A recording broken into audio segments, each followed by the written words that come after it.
stih, a evo ponovo ove subote sam ovde da proučamo reč Božju i mogu da kažem da mi je drago da danas imamo priliku da provedemo ovo vreme otvarajući Hristovo evanđelje i proučavajući iz njega ono što je suština za naš hrišćanski život. Pre nekoliko meseci, možda nije baš najbolje da vam kažem, ali ja sam propovedao u jednoj crkvi i posle propovedi skinuli su tu moju propoved sa interneta, obrisali je i nema je ni u arhivi, jer su rekli unutar, to ima pravo crkveni odbor i oni koji su raspravljali o tome, da propoved nije zadovoljila standarde. Da je previše, da kažem kritički ili previše ozbiljna.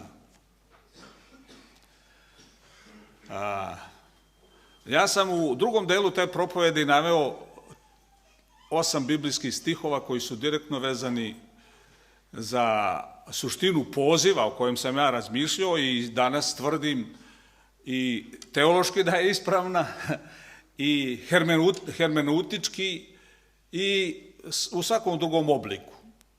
Ali to je jedna stvar koja se događa u životu. Nije problem to. Vi znate da ja često spominjem novinarstvo pa da ima uvek embarga, pa ima i u crkvi. Ja se nadam da danas ono što sam odabrao neće doživjeti istu sudbinu. I hoću danas, razmišljao sam, u stvari, ovo što ću danas da proučavam sa vama je jedna tema koja se meni već više vremena, ne kažem godinu, dve, tri, jednostavno premotava kao jedan film u mome umu i ja sam o tome govorio na malo specifičan način, a danas sam to malo više i ozbiljnije uobličio kao jedno razmišljanje. Želim da govorim o Hristovim blaženstvima. Ima mnogo knjiga, mnogo komentara vezanih za ovu tematiku i svi oni koji ozbiljnije pristupaju ovome problemu kažu da 5., 6. i 7. poglavlje su u stvari suština kompletno i evanđelja i spasenja i zakona, da je to srž kompletno puta spasenja. Ja ću da pročitam prvih 12 tekstova.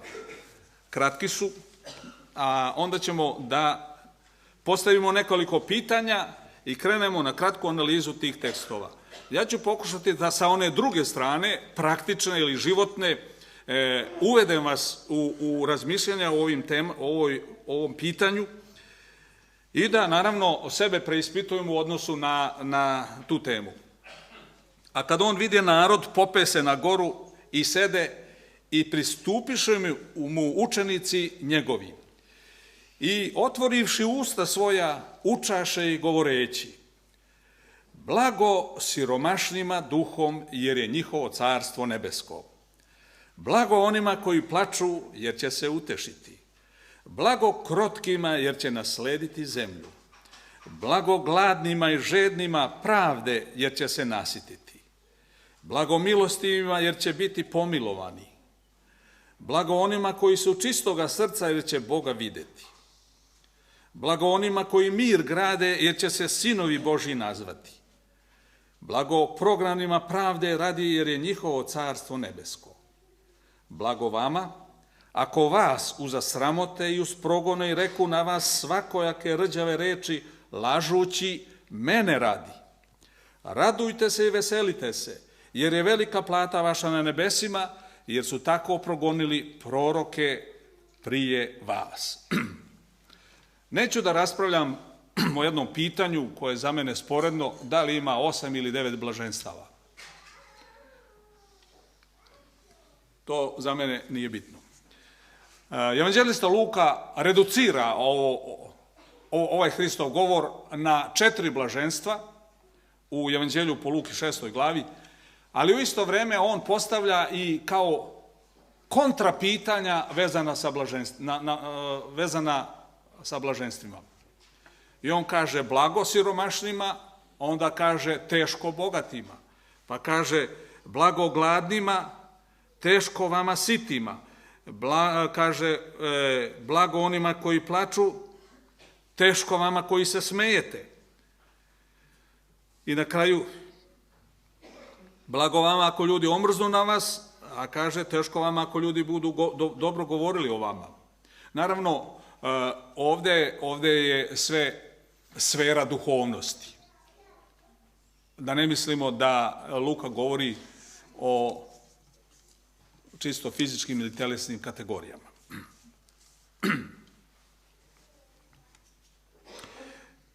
Sada slede pitanja za sve nas.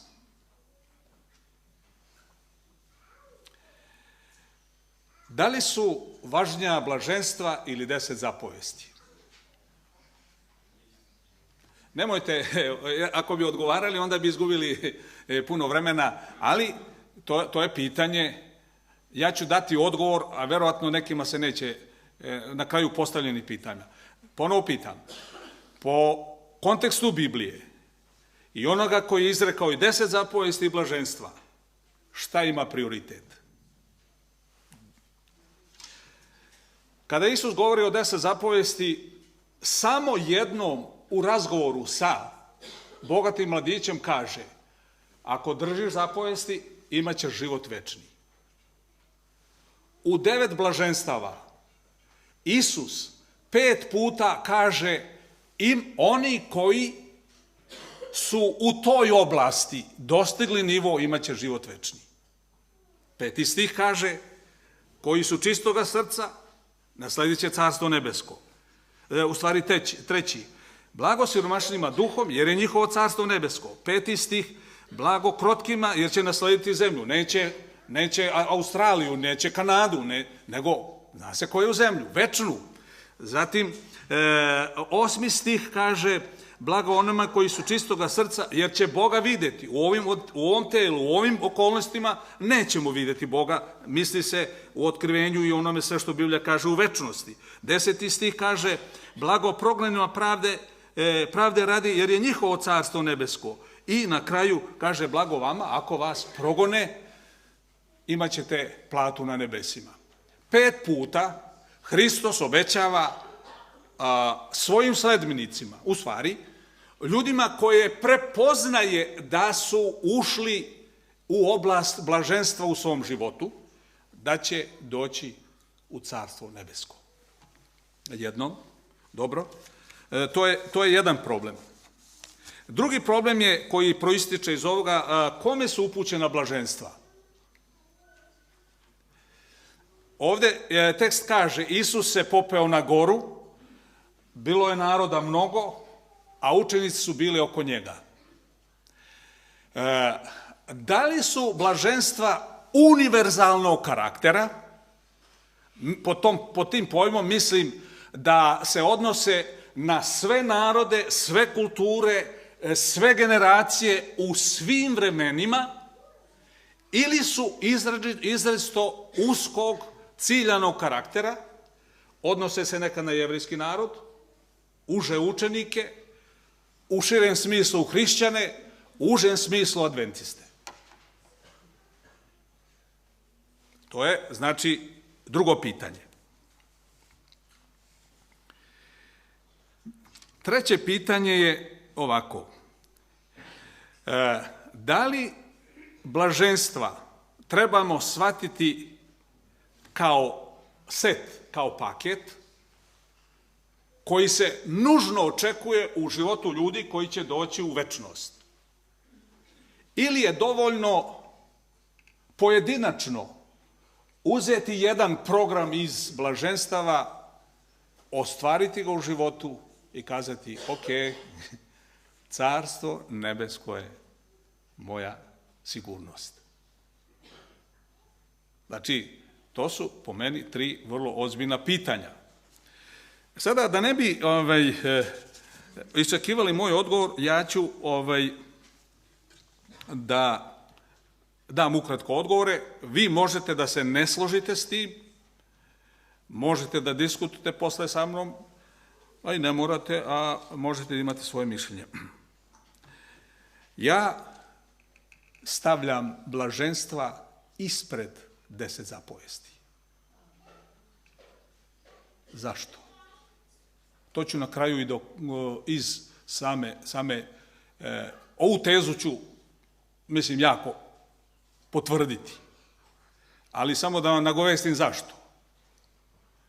Blaženstva pogađaju karakter,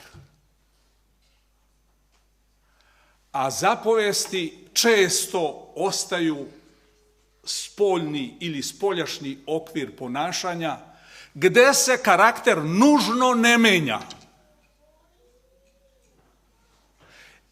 To dokazujem činjenicom, Hristovom tvrdnjom, kad je Isus kazao, ako vaša pravda ne bude veća od pravde književnika i fariseja, nećete ući u Carstvo nebesko.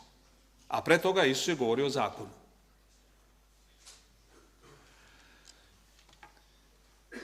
Dalje, drugo pitanje, ili drugi govor. Blaženstva imaju univerzalni karakter. To potvrđujem sa nekoliko biblijskih tekstova, ali evo citata Duha proroštva. Ona kaže da su to pouke koje je čovečanstvo svih vekova, svih vremena treba da nauči. A kako će da nauči kad nema evanđelja? Nisu uopšte čuli ove Hristove pouke. Nisu uopšte čuli za blaženstva. Evo odgovora. Pošto treba da i sama blaženstva dotaknemo, zato idem brzo da bi vam dao samo teze koje mene rukovode u ovom razmišljanju. Ili potvrdu mojih teza. Nisu to teze, tvrdnji. U Evanđelju po Mateju 8. glavi Isus kaže u 11. i 12. stihu: i to vam kaže da će mnogi od istoka i zapada doći i sjesti za trpezu s Avramom i sa Isaakom i sa Jakovom u Carstvu nebeskom. A sinovi carstva izagnaće se u tamu najkranju, onda će biti plač i škrgut zuba. Znači, mnogi će doći široko. Apostol Pavle, samo ovdje da prokomentarišem, ovi mnogi, ova zamjenica koja kaže da će mnogi doći, nisu i verovatno kroz istoriju nisu imali čistu doktrinu. Imali su čist karakter. Braće i sestre, imali su karakter. A karakter je jedina vrednost koju će moći otkupljeni čovek da ima sa sobom kroz večnost. Nisu ljudi, i zato će Pavle, kada raspravlja u Rimljanima poslanici, govoriti o kategoriji ljudi u drugom poglavlju, vrlo ozbiljno. Ajde da pročitamo te tekstove. Bolje je Rimljanima 2. glava od 14. do 16. stiha. Jer kad neznabošci ne imajući zakon sami od sebe čine što je po zakonu, oni zakone imajući sami su sebi zakon. Oni dokazuju da je ono napisano u srcima njihovim što se čini po zakonu, budući da im savest svedoči i misli među sobom tuže se ili pravdaju. Na dan kada Bog uzasudi tajne ljudske po evanđelju mojemu preko Isusa Hrista.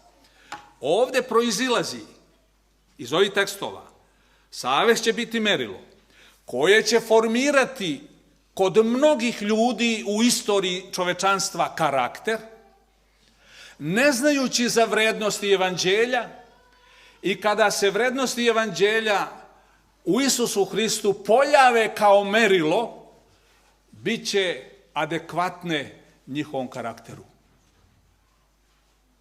To je ta univerzalnost o kojoj govori apostol Pavle. Sada,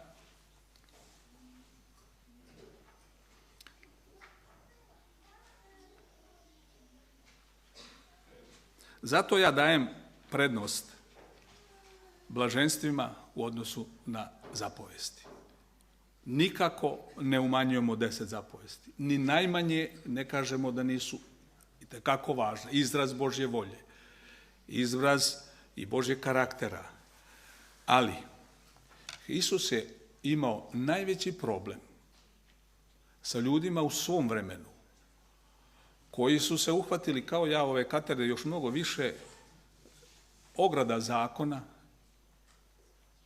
sa spoljašnjim vidom, vanjskim sa formom držanja zakona, a srce, duša, život, unutar, biće čoveka, biće verujućih tih ljudi, ako kažemo verujućih, bilo je haos. Isus je u Evanđelju po Mateju, tako u 23. glavi, jako otvorio lepezu i kazao teško, teško, teško, teško onima, takvima, takvima, takvima. Hajde da za ovo vreme koje nam preostaje, da se zadržimo kratko na svakom blaženstvu i da postavimo nekoliko pitanja vezanih za ta blaženstva. Sada, još jedno pitanje koje nisam odgovorio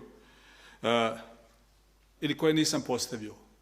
Do koje mere blaženstva su univerzalnog karaktera, odnose se na sve ljude, a ima jednom momentu gdje Isus kaže, sad, više ne svima, sad ste u pitanju vi. To bih ja primijenio na crkvu, na nas danas. Blaženstva koja ćemo sada pregledati, osim posljednjeg, su univerzalnog karaktera. A ovo posljednje je najviša stepenica, gdje nas Isus poziva dalje. Blago siromašnima duhom, jer je njihovo carstvo nebesko. Isus je, evo, to je prvo blaženstvo. Isus je govorio o ljudima, skupini ljudi koji su zaista mislili da su duhovno bogati. Od učenika do cele nacije. Ja sedim u crkvi i propovedam, za koju apostol Jovan kaže da ozbiljno i najozbiljnije misli da je duhovno bogata. Paralela, tačno. U Otkrivenju 3. glavi kaže, a govoriš da si bogat. To kaže, to piše, poruka o Otkrivenju. Znači, Isus je govorio ljudima. Sada, jedan izvod iz razmišljanja duha proroštva. Kaže, oni koji misle da su bogati i dostojni uvažavanja su bespomoćni. Znate, kada, ovo je izraz vrlo jak, kada lekar primi ordinaciju pacijenta i kaže, ovaj slučaj je bespomoćan. Nema pomoći. Pogledajte, oni koji, kaže ovdje, oni koji misle da su bogati, oni koji misle da su bogati i dostojni uvažavanja, ako pođu kroz crkvu pastori, koji zahtevaju da im se klanjate, ako pođu kroz crkvu starešine i vernici, koji nose na leđima svojim indirektno titulu i kaže, ja sam svet, ja sam dobar, su, šta kaže Biblija? Bespomoćni slučajevi. Bespomoćni slučajevi. A ako ja mislim da sam u svom hrišćanskom putu i izgradnji dostojan da me ljudi tako uvažavaju i sve mi smeta i povređuje, ja sam bespomoćan slučaj. U meni nema siromaštva duha. Nema one duboke niti koja ide i ukazuje na moje poreklo, na moje grešnosti, na sve moje tajne misli i puteve koji su sakriveni od ovog auditorijuma, od naroda.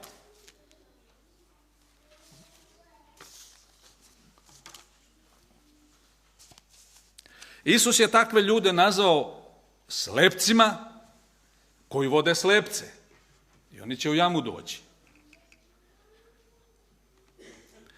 Oni koji znaju da sami sebe ne mogu spasiti su duhovno siromašni.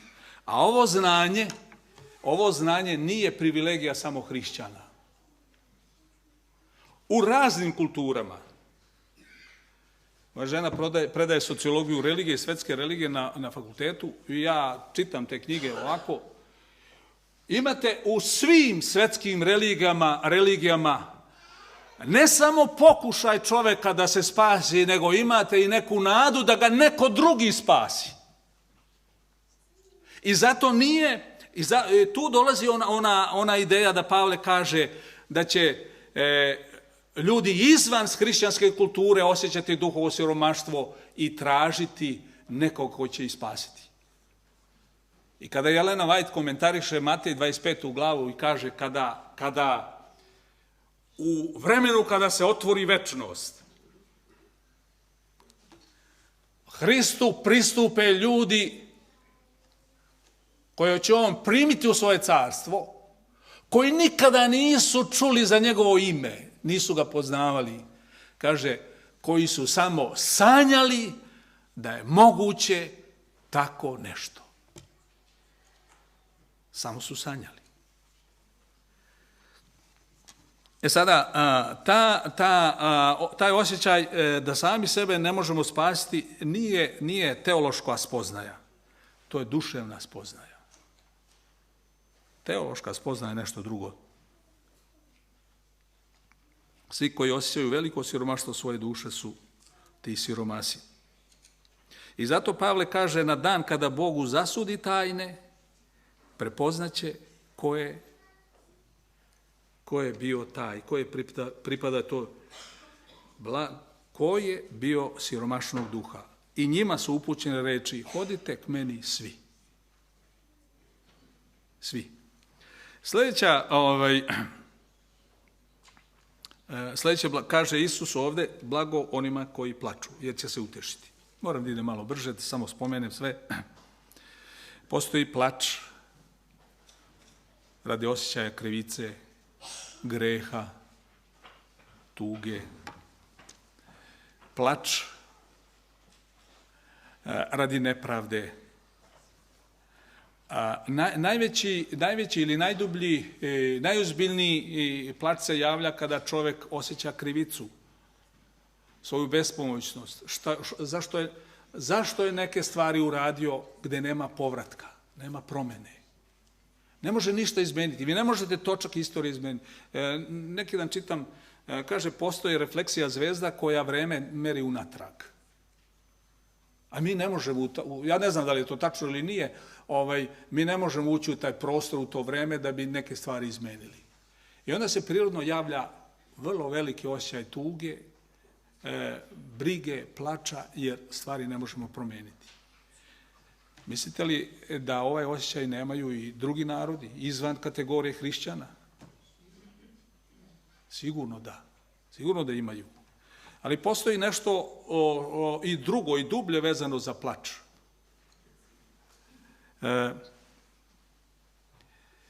Ovdje Isus misli i na meko srce. Znate onu pesmu, greh nas je davno ranio. Sad. I onda kaže, da li tvoje srce zaplače kad?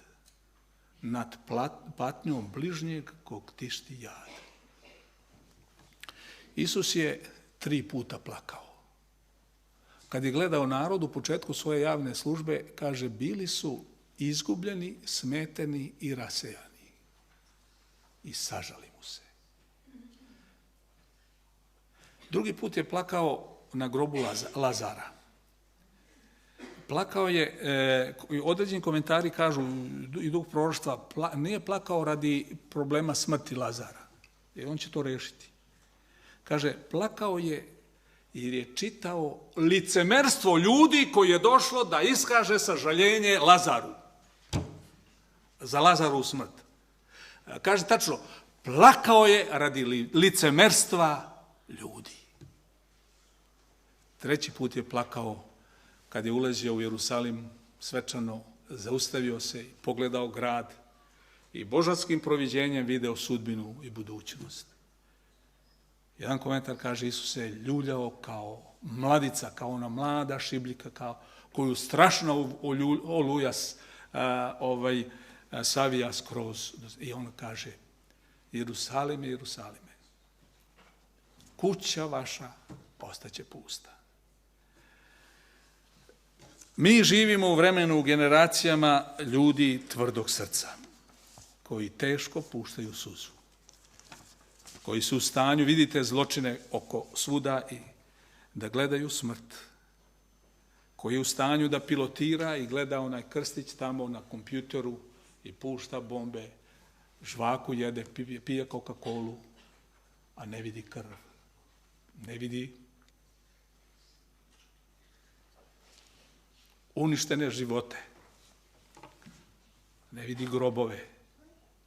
Svet je, u istoriji, kad poručavate, bilo je strašne okrutnosti, Rimljani su sve palili i rušili, ali čovečanstvo danas gubi taj osjećaj prema čoveku. Hrišćani, zato Isus kaže, blago onima koji mogu da se osjećaju prema nemoćnima, slabima, koji mogu da puste suzu. Blago onima koji plaču. Sljedeće blaženstvo, 5. stih kaže, blago krotkima. Oni će naslediti zemlju. I tu vidimo razvojnu liniju od siromaštva duha do onih koji plaču sada krotki ili smerni. To je krotak. Uvijek se smatralo, pogotovo u Hristovo vreme, da je krotost slabost. Mani ga, i danas kaže, on je mekušac. Nešto kaže. Zgaziš ga ko ništa. Žestoki momci su u igri. Žestoki. Ali Isus nikada nije pokazao svoje mišiće. Kaže, beše krotak. Carstvo nebesko je pripremljeno ne za, tamo kaže da će se naslediti siledžije, to u smislu odluka, ali ne za siledžije u karakteru, koji ima cilj, ide i gazi, i ruši. Krotak, smeran čovek, koji može da vlada sobom. Kaže se za Mojsija da je bio takav čovek, a ono vreme su se podsmejavali i kazali da je to slabost, a ne vrlina. Kada nadvladaju sebični interesi i podigne se naš ego do vrhunca i čovjek se raspali, to nije put ka Bogu. I sada jedan citat koji je meni jako ovako jak. Kaže duh proroštva, samopouzdanje i isticanje sebe su znaci robovanja Sotoni.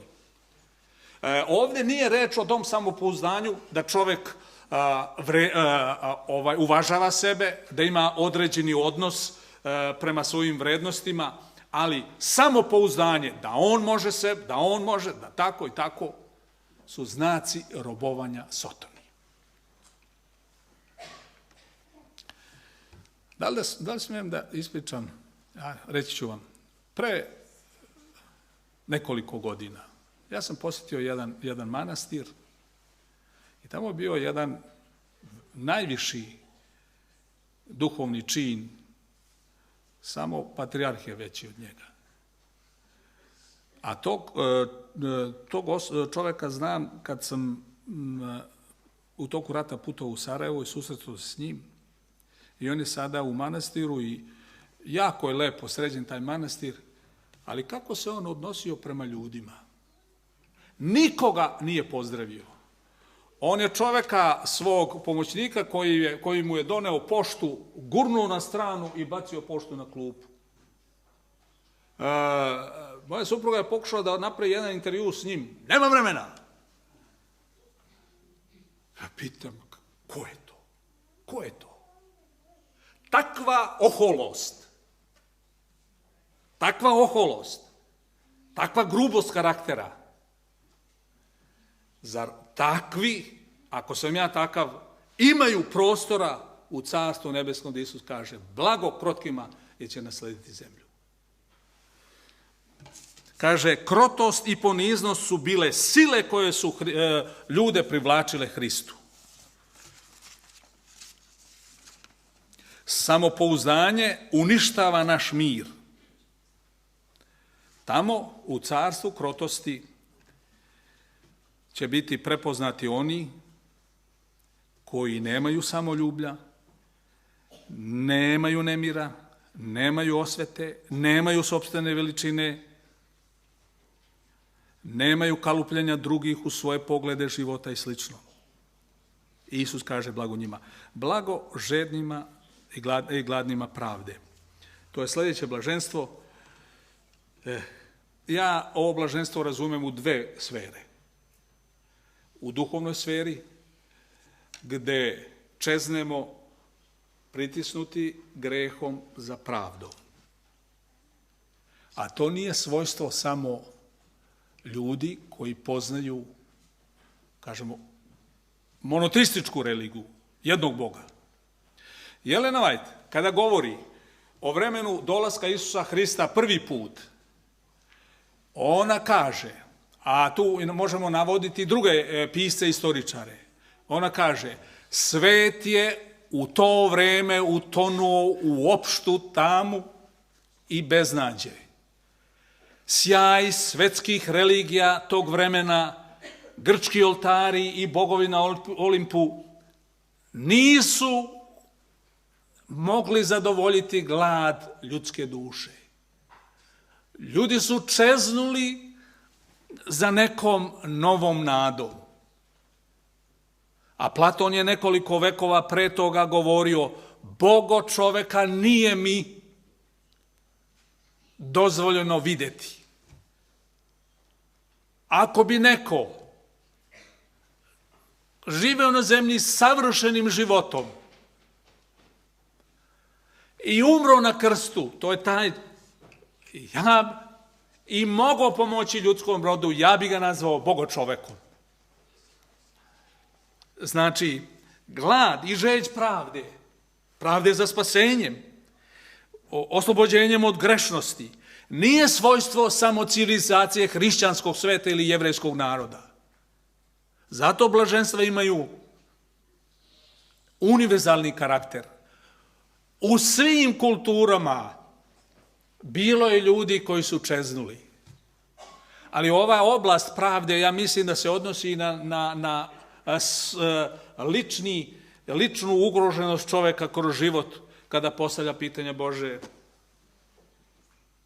Zamislite one ljude koji su istarani iz svojih domova, napušteni, kojima je sve pobijeno, koji ne mogu da se vrate na svoja ognjišta. Kome oni da se obrate? Sudovi su za njih zatvoreni. Državne ustanove samo ih prime i lepo ih isprate. Fondacije za njih nema. I onda stanu i kažu, Bože,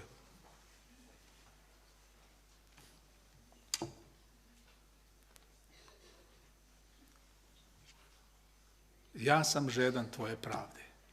Ja sam gladan te pravde. Ja sam mnogo susretao tih ljudi. U svom putu i praksi. Mnogo sam ih susretao. Prošle godine sam radio, bio sam u timu nekog istraživanja, anketirali smo 15 gradova u Bosni sa setom anketa, proveo sam 2 dana u Srebrenici, razgovarao sa ljudima u Tuzli, čuo sam priče, istorije ljudi i sa jedne i druge strane koji su pogođeni tragedijama. Ako se oni u dubini svoje duše obraćaju Bogu, možda spadaju u kategoriju onih koji prihvataju blaženstva. I blagomilostivima. Ljudsko srce je po prirodi hladno, mračno, bez ljubavi, okrutno. Svuda oko nas je takav sloj ljudi. Čisto ne možete razgovarati s ljudima, a da ne osjetite neki jad ili tugu koja izbija. tugu u odnosu na više određene društvene slojeve, i političke i društvene, koji su uzeli, i onda se javlja taj bes. Kada su vršili odabiranje čuvara za Auschwitz, ja sam imao priliku da posjetim Dachau i Auschwitz, to je strahota, to je cijela jedna priča, strašna, da je istorija. Kada su vršili istraživanja ko će biti čuvar u Auschwitzu, znate koji im je najveći problem bio za odabir čuvara? Da odaberu ljude u čijoj duši će svesti samilost na nulu. Čuvar u Auschwitzu nije smeo pokazivati ni grama samilosti prema patnicima. A danas postoje mnogi čuvari Auschwitza koji hladno, potpuno hladno odnose život. Čitate to. Ja sam pre nekoliko godina, sad je situacija malo bolja, vozio auto tu na Gazeli brzom trakom tom, a imam sporije auto, ide čovjek blica iza mene. Nisam mu se sklonio u datom momentu, nisam ni mogao, nisam smatrao da je to baš tako bitno. On mene obišao, otišao naprijed, ja sam onda njemu pokazao znak farova, blicnuo sam mu. On je izašao u sporednu liniju, ispod sakoa izvadio onu dugu 9 i sada niše ni mene. Ja kočim, on koči. I kolona ide i ja sam se dosjetio da, kažem, Bože pomozi da uzmem mobilni, i nisam ja ni policiju tada zvao, ali nisam ni stigao, ali to sam doživeo. Pogledajte, silnik, blago milostivima.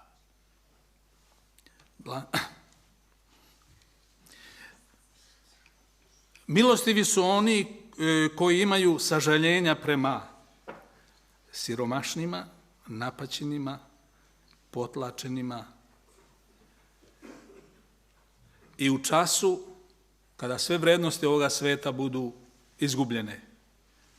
Onaj koji je najmilostiviji, Hristos, on kaže, pozvaće ih u večni dom, dom milosti. I evo, pri kraju, blago onima koji su čistoga srca. Ovdje nije reč samo o vanjskim porocima, o nagonima. Mi često mislimo ovakav je onaj preljubučinac. Da mene pogrešno ne razumete, često takvi ljudi su u duši mnogo bolji.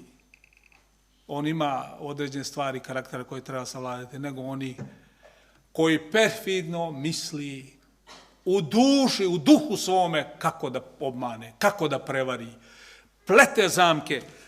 I duh proroštva kaže, čistoga srca su oni koji su čisti u svojim skrivenim namerama, čisti u najdubljim pobudama srca, slobodni od oholosti, samoljublja, skromni, nesebični, slični detetu. Kad se dotakne čovjekova sujeta, on može da bude vernik koliko god hoće, ako nije čist u srcu, da vidite kako vas vređa ili kako pamti i čeka vas. Carstvo nebesko nije za takve namenjeno, nego za one koji su čistoga srca. Možda se postavlja pitanje, pastore, šta ti imaš iza fasade? Iza svog odela, iza svog lica, iza ove priče. Ja ovo pre svega govorim sebi. I preispitujem se jer sam mnogo puta bio i licemeran i nemilostiv u nekim nivoima, ali i vi ste, braćo i sestre. I ovakav i onakav. Ako idemo ka putu Carstva nebeskog, nemojte da nas iznenade oni koji su pozvani sa istoka i zapada. Blago onima koji mir grade. U mom poslu izvan pastorske službe analizirao sam mnoge medije, mnoge novine, mnogo štampu i video reči kao bombe koje izazivaju nemir, koje su postavljene tu da podignu narode, da izazovu ratove, da izazovu sukobe. Ali i jedna reč unutar porodice može da bude takva. Ja sam često grešio u toj oblasti. U datim trenucima samo da nisam kazao jednu reč ili dve, u mojoj kući bi bio mir. Ali đavo, u stvari, nepreporođena moja priroda je pokrenula reč iza reč. A graditelji mira to ne rade. To ne rade. I ja naravno nisam prekršio ni jednu zapovest. I ni vi. One su ostale kao forma, ali me posle sramota pred sobom. Šta sam uradio? Blago onima koji mir grade. Jer Hristos je knez mira. Njegovo carstvo ili večno carstvo je carstvo mira. I mi podupiremo ljudske napore da stvore mir, ali to je mir gde su na silu kalupljeni ljudi da prihvate neke oblasti. I oni koji bi mogli više da učine, to ne čine. I evo na kraju da čitamo, u stvari imamo još dva blaženstva, samo blago prognanima pravde radi. Drugi put se spominje pravda, zato blago gladnima i žednima pravde, ali sada blago prognanima pravde radi. Zato neki postavljaju pitanje da li je 8 ili 9 blaženstava. Ja mislim da se ovo blaženstvo potpuno razlikuje od onoga prvoga. Na dva nivoa ja ovo razumem. Prognani pravde radi mogu biti ljudi koji su prihvatili Hrista i radi istine i krenuli i stradali radi toga. Ali, još jedna stvar koja manjka u krilu nas verujućih. Jesi li spreman da budeš prognan, da platiš cenu ako zastupaš u datim trenucima pravednu stvar? Ja sam to kroz život pokušavao. Iskreno kažem, imao sam vrlo velik dosije nepoželjnog. A to je moje, samo moje. Skoro čitam da jedna od glavnih sekretarica u jednoj najpoznatijoj svetskoj banci, koja je potpuno znala, sve je znala, šta se radi vezano za ekonomski krah i finansijsku krizu 2008. godine, i ona počela ispovest. I kaže, poludeću, više ne mogu. Sve sam znala. Sve su pokušali, sudstvo, policija, i to u jednoj uređenoj državi, da to zataškaju, jer je to nameštena stvar, da bi se...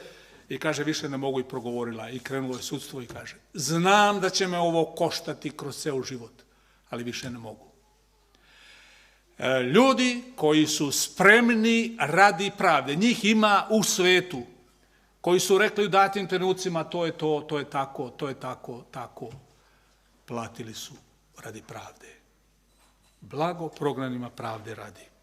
A pogotovo hrišćana. I evo posljednje blaženstvo. Isus, evo ovdje je sada razlika. Ovo se odnosi na vernike. Blago vama, ovo je sve do sada bilo univerzalno, ali Isus kaže sad sledbenicima svojim, blago vama, ako vas uza sramote i uz progone i reku na vas svakojake rđave reči lažući. Kada bi ovdje čitali, i ovdje, kad ne bi bilo još samo jedne rečenice lažući, mi bi bili srećni i blaženi. Jer mnogo puta rečene su na nas reči ovakve i onakve, lažući, ali nas radi, našeg interesa radi, naših nekih stavova radi.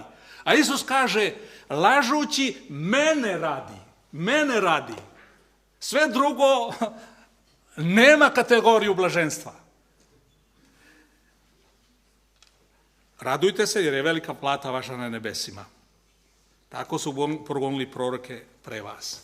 I sada Isus ovdje kaže, pošto vreme prošlo, Vas pozivam, vas direktno, vas koji znate moju volju, da izađete mnogo više ili višlje. Od vas očekujem ne samo blaženstva, nego da budete so. Dalje on to kaže. So zemlji. Tako malo soli, tako kvalitetne da se svet ne pokvari. Vas pozivam, dalje kaže, da vi izađete višlje, da budete videlo. Da bude, kaže, vi ste videlo, ne može se grad sakriti kad na gori stoji, ili kaže, ne užiže se sveća i stavlja pod sud. I jedno pitanje na kraju. Slažete li se sa tvrdnjom da Adventistička crkva neće biti u stanju da završi delo? Ovo je ozbiljno pitanje.